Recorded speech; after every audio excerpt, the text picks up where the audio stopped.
Hey guys, it's Rachel from the Little Ring Lamb, and today I'm doing the Bookish Bookin book tag. I was tagged by Tiffany from About to Read. Definitely go check out her channel. She's one of my favorite booktubers, and I'll put her video for this tag in the down bar. This tag was created by Becca Awesome Booknut, and I'll put her original video in the down bar as well, so you guys should definitely go check out that video. So there are 15 questions, so we're going to get started. So the first question is, what is a well-loved book that you hated?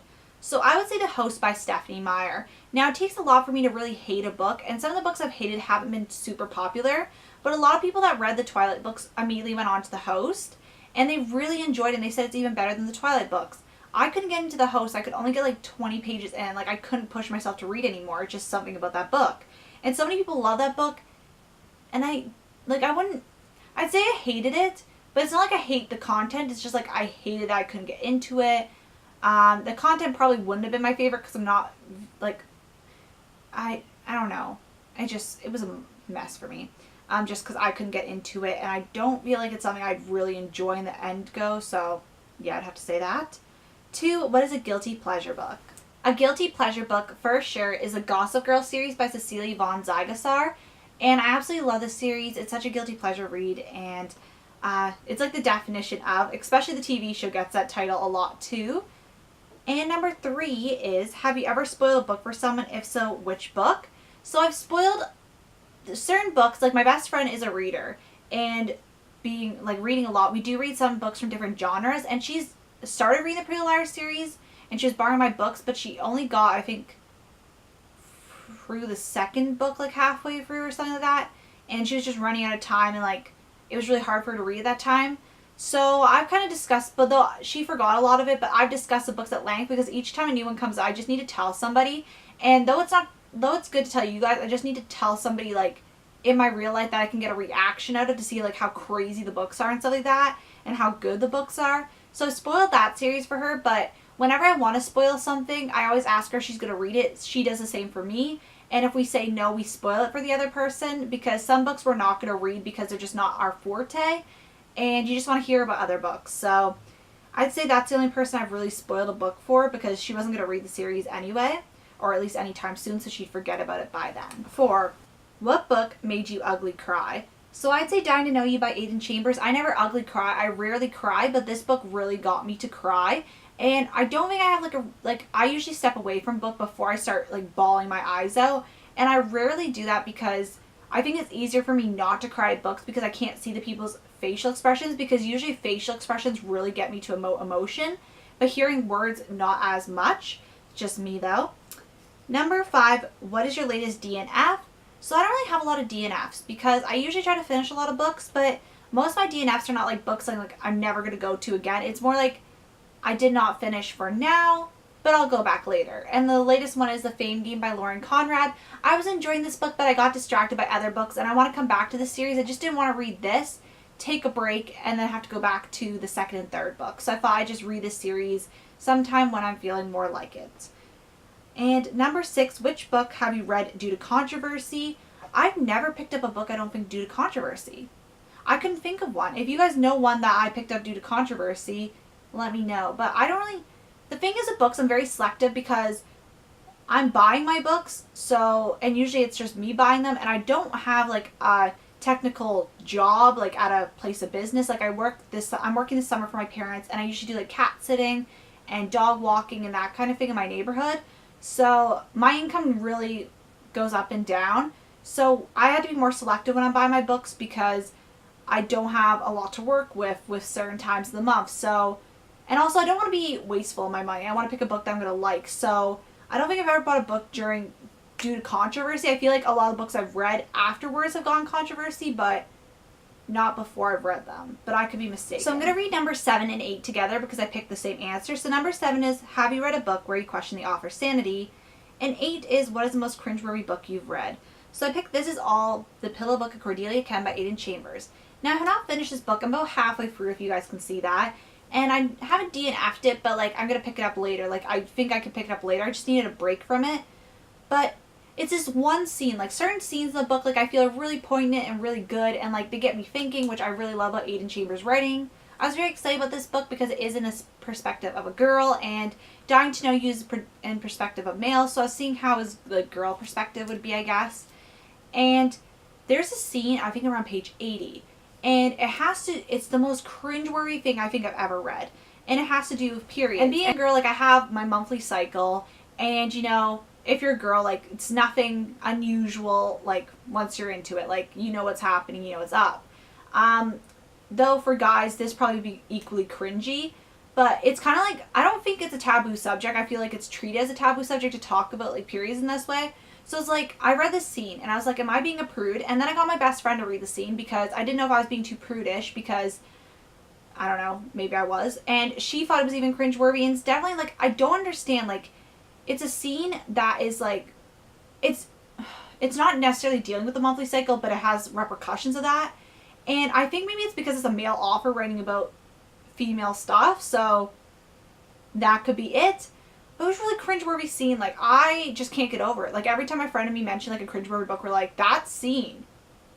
If you've read this and you got to that scene, you know what I'm talking about. Not a lot of people have read this book on BookTube, though, so you might not know, but I don't want to get into lengths because it's just really cringeworthy. Number 9 is, what book have you read sold due to the cover? And I would say How I Love by Katie Cotugno. Obviously, I read the back of this, but this one really drew me in. A lot of covers really draw me in, but I never buy on cover buy. I also have to read the content because, like I said earlier, I don't have money to be just buying for the covers, but the covers are definitely a bonus if it has a very good synopsis, and this is one I just picked because this one had a really pretty cover, and it's one of the reasons I went over to the book to see what the synopsis was about because it caught my eye. Number 10 is name a book that you're embarrassed to admit you've read. I would say the Twilight series by Stephanie Meyer because I wasn't a big, like, Twihard, is that what they call them, or Twilight fan.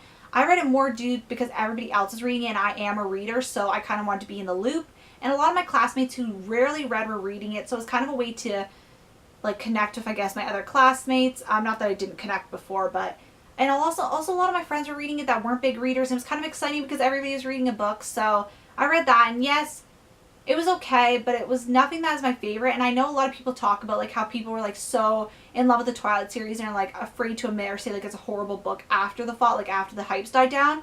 But I was never a giant fan. Like, I haven't even seen the last 2 movies. It just wasn't my jam. And it's not just because, like, oh, the hype's died down. It's just because it never really was. I read it more so for the social aspect and, you know, because everybody else was reading it. It was kind of fun that way. So that's the one I picked. And I'm kind of embarrassed to admit that I read it because I didn't really enjoy it that much. And I feel like there is a stigma attached, even though there shouldn't be, because at the end of the day, doesn't matter what you're reading, you're still reading, you're looking at grammar, you're seeing sentence structure, and you're doing something that you're not looking at a screen. So there really shouldn't be stigma on any book, but I feel like there is a stigma, and as sad as that is to say, it kind of makes me a little bit embarrassed to admit that I've read it. And I feel like that's kind of sad, but I don't feel super embarrassed because a lot of people have read it. So it's not like a book that nobody's read. Like, we're all in it together, you know? Number 11 is name an unknown book you wish more people knew of. And I picked Hetty Dorval by Ethel Wilson. I read this for my contemporary Canadian fiction class, and I absolutely loved it. It's very short, and it's actually a Canadian classic, and being Canadian, I haven't read very many Canadian books, but I really love this book. Now, this book got a lot of controversy, and didn't read it due to the controversy because it was on my syllabus. A lot of people are calling Hetty Dorval really mean names, like cuss words, like the B word, and they were just going off on her, saying she's a horrible example of what a woman being like. But I find her a strong woman, even though she's, like, kind of conniving and evil in a sense. I find her a very interesting character to read about, and those reviews were taken back, I think, in the 60s or 70s, so I feel like nowadays people would have a more open mind towards this character, because especially back then, like, with all the controversy going on, especially with Hetty Dorval, who's a pretty liberal character for her time period. Definitely big step, and I forget what year this book was published. Let me just double check. I think it was in the 40s, I'd have to say. 1947 was when the book was first published. So, yeah, it was a time when women were more repressed, and Hetty Dorval was not a repressed woman. And I really think it's interesting. It's a very short read, so if you have time, definitely pick it up. Number 11 is number 12, name a favorite villain. My favorite villain, I'd say, like, I have quite a few, but one of them that really sticks out to me is President Snow from the Hunger Games trilogy by Suzanne Collins.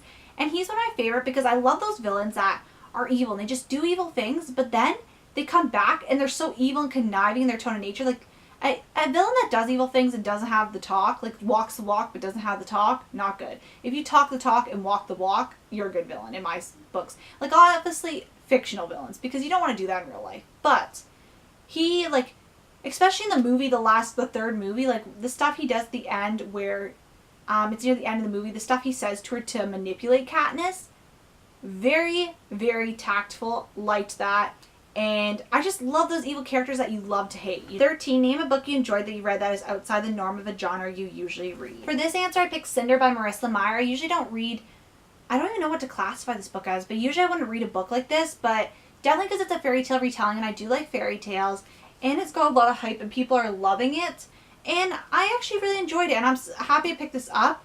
I picked this up a little bit before, but I forget the book club that I read this with, but it's created by Steph from the Book Hopper. I'll try to remember to insert the name. But we read this for one of the book selection months, and I was really happy because it pushed me to read it faster than I would have probably read it, because who knows if I would have read it by now if not. 14 is name tropes you actually enjoy reading, so I'm not too picky. I don't mind a lot of tropes. I'd say maybe, I don't even know like good examples of tropes that I hate. I'm not the most, like, I'm not a very picky reader, I'd say. That's one thing. Like, with genres, yes, but like with tropes, I'm not too picky. As long as it's done well, I'm not. Like, love triangles, kind of annoying, but if they're done well. So, I don't know. Like, this is very hard for me, so I'm just going to skip that. 15, what or who inspired you to join BookTube? So I joined BookTube because I want to do something creative, and I love books, obviously, so I want to talk to other people.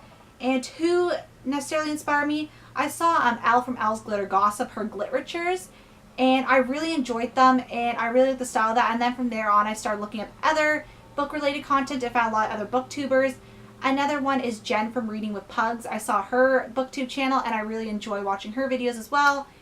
And those would be my two booktubers that I found from the very beginning that really inspired me to make videos like this in the first place. So that was a Bookish Bookin book tag. I want to thank you guys so much for watching, and I know it's been quite a long one, but yeah, I want to thank you guys for watching, which I already said already. And I'll see you guys later. Bye.